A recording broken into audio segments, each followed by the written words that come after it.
Dabar pasikalbėjom su mano antakių permanento meistrė.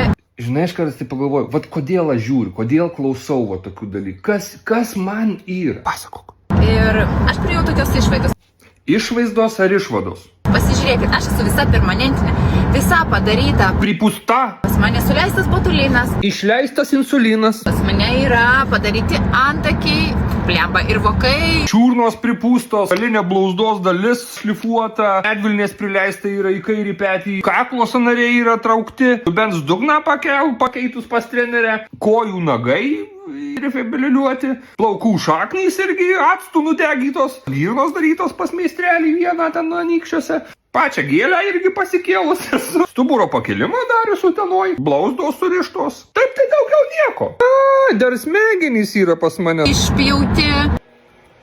Pas mane yra oda nuolat puoselėjama su visokiom injekcijom, gintaro rūgštis, Rokas. Jan.